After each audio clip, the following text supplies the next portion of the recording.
পুতুল খেলার কাপড় সংগ্রহ করতে গিয়ে ধর্ষণের শিকার 7 বছরের নাবালিকা। আলোড়ন এলাকায় এক বয়স্ক ব্যক্তির লালসার শিকার 7 বছরের এক নাবালিকা। এই ঘটনায় এলাকায় আলোড়নের সৃষ্টি হয়। পাড়ার দর্জি কাকুর দোকানে পুতুল খেলার কাপড় চাইতে গিয়ে ধর্ষণের শিকার হতে হয় ওই নাবালিকাকে। পরিবারের অভিযোগ, গত রবিবার দুপুর নাগাদ বাঁকুড়া জেলার ছাতনা থানার অন্তর্গত একটি গ্রামের বাসিন্দা অভিযুক্ত শেখ এহিয়া, বয়স আনুমানিক 57 বছর, ওই বালিকার হাত ধরে পুতুল খেলার কাপড় দেওয়ার প্রলোভন দেখিয়ে তার দর্জির দোকানে নিয়ে যায়। অভিযোগে জানানো হয়, ওই দর্জি দোকানদার নিজের দোকানের শাটার নামিয়ে ওই নাবালিকাকে ধর্ষণ করে। এই ঘটনার জেরে অভিযোগ জমা পড়লে ছাতনা থানার পুলিশ তদন্তে নামে। ওই দিনই অর্থাৎ রবিবারেই অভিযুক্তকে গ্রেপ্তার করে ছাতনা থানার পুলিশ। সোমবার অভিযুক্ত ওই ব্যক্তিকে বাঁকুড়া জেলা আদালতে পাঠায় পুলিশ। আদালত 5 দিনের জন্য অভিযুক্তকে পুলিশি রিমান্ডে পাঠায়। এই ঘটনার ধৃতের কড়া শাস্তির দাবি জানিয়েছেন বালিকার পরিবারের সদস্যরা। যদিও অভিযুক্তকে এই ব্যাপারে প্রশ্ন করা হলে তিনি কোনো উত্তর দেয়নি। যদিও ওই অভিযুক্তের আইনজীবী বলেন, এটা এমন কিছু ঘটনা নয়, অভিযুক্ত শুধু ওই শিশুটির মাথায় হাত দিয়েছিল। রাজনৈতিক প্রতিহিংসা চরিতার্থ করতেই তার মক্কেলকে মিথ্যা অভিযোগে ফাঁসানো হয়েছে।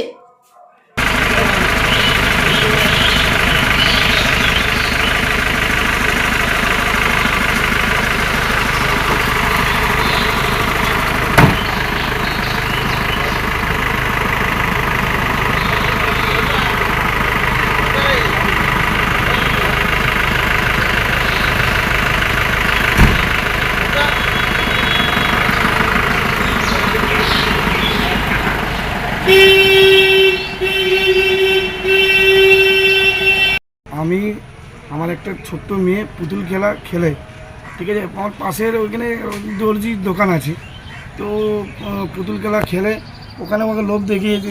প্রায় দিন খেলে পুতুলের ছিট কুড়াই, ছিট ওখানে খেলার পরে আমরা মোটামুটি 2:45 বাজে আমরা ঘুমিয়ে গেলাম। তো ঘুমাবার পরে ওকে লোভ দেখিয়েছে যে পুতুল খেলা তুমি দেবো, পুতুল অনেক আপনার ছিট দেবো, ওরকম করে বাড়িতে ও শাটারের মধ্যে নিয়ে যায়, দোকানে লিখেছে, দিয়ে ও শাটার বন্ধ করেছে। ওরা আমাদের রোডের সামনে, আমাদের বাড়ি তো একটু দূরে আছে, সব অনেক লোক দেখেছে যে শাটার কেন বন্ধ হয়ে গেল। বন্ধ হওয়ার পরে হ্যাঁ আমার পাশাপাশি লোক বলছে খুলেছে, তখন দেখছি যে অনেকক্ষণ পরে খুলেছে, দেখছি ও একদম উলঙ্গা আছে, বাচ্চা মেয়েটাকে মানে কোলে করে নিয়ে, ঠিক আছে। তারপরে আমরাকে খবর দিই, আমরা আসি, ঘুমাচ্ছিলাম, ঘুমাবার পরে আমরা যাই, তারপরে দেখছি হয় এরকম ঘটনা। আমাদের এইখানের মধ্যে যখন খবর দিই, আমরা ঘুমাচ্ছিলাম, তখন পুলিশ এসে ওনাকে উদ্ধার করার পরে আমরাকে বললো কি হবে। আমরা তখন বললাম যে আমার এই একটা ছোট্ট মেয়ে, হ্যাঁ, তারপরে ওখানে এখন পরিস্থিতি হচ্ছে কি খুবই মানে বলতে লজ্জার বিষয়, 7 বছরের মেয়ে ধর্ষণ করা, হ্যাঁ, তার জন্যে আমি খুবই কঠোর হাত জোড় করে বলছি যে আমার শাস্তি হয়, ফাঁসি আমরা চাইছি। অভিযোগ দায়ের করেছেন? অভিযোগ দায়ের করেছি। অভিযুক্ত গ্রেপ্তার হয়েছে? গ্রেপ্তার কালকেই হয়েছে। আপনাদের কি চাইছেন এখন? আমরা চাইছি ফাঁসি হোক। আমরা খুবই চাইছি যে উনি খুব অনেক মানে বাচ্চাকে এরকম করেছে, জাস্ট আমার বলে আমি ধরা পড়েছি। আমি চাইছি কি ওর খুবই ফাঁসি হোক, তার জন্য আমরা আপনাকে আবেদন জানাচ্ছি।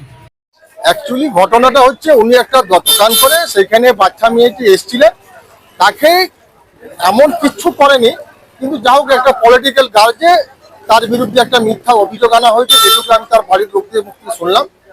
এবং পুলিশ 65(2) বিএনএস অ্যাক্ট এবং 4 and 6 পক্সো অ্যাক্টে তাকে অভিযোগ করে আজকে কোর্টে পাঠিয়েছে।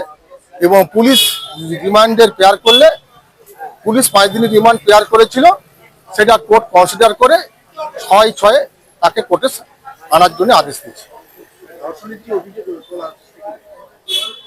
যেটুকু ধর্ষণ তো সেরকম কোনো অভিযোগ নেই, যেটুকু আমি শুনলাম তার নাকি মাথায় একটু হাত দিয়েছিল, এইটুকু যার কাছে তার বাড়ির লোকদের কাছে আমি শুনলাম।